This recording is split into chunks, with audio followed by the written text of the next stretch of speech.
Solving an equation involving absolute value. Let's look at this first one. We have absolute value of 3x minus 1 equals 2.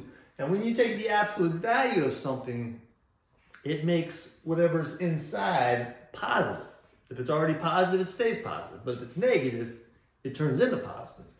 So we have an absolute value of something here equaling 2. So this inside piece could be negative 2 or positive 2, because absolute value of negative 2 is positive 2 and absolute value of positive 2 is positive 2.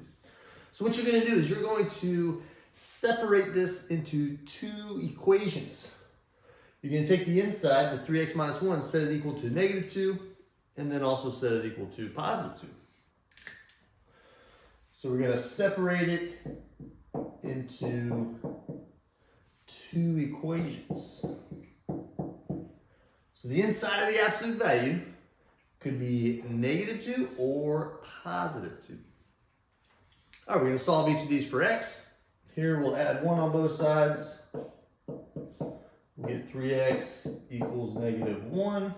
And then you'll divide by 3 on both sides. And we get an x of negative 1/3. So that is a solution. If I plug negative 1/3 into this x, it makes the equation true. Now we're going to end up with another solution here. Let's solve this one. Add 1 on both sides. We get 3x equals 3. And then divide by 3 on both sides here. And we get an x of 1. So 1 also works. If I plug 1 in here, it also makes the equation true. So I end up with two solutions.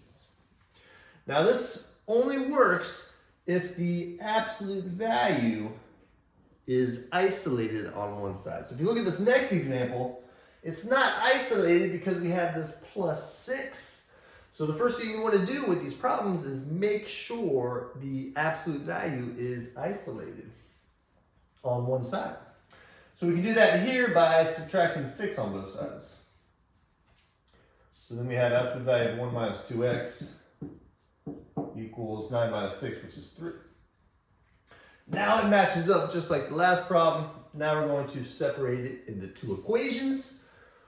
We're going to take the inside piece. We're going to set it equal to negative 3 and positive 3. So 1 minus 2x equals negative 3. And 1 minus 2x equals positive 3. All right, let's solve each of these for x. Subtract 1 on both sides here. We get negative 2x equals negative 4. And then dividing by negative 2 on both sides. Negative 4 divided by negative 2 is positive 2. So 2 is a solution. Here, subtract 1 on both sides. Here, we get negative 2x equals 2. And then when you divide both sides by negative 2 here, 2 divided by negative 2 is negative 1. Look, we're getting two solutions again.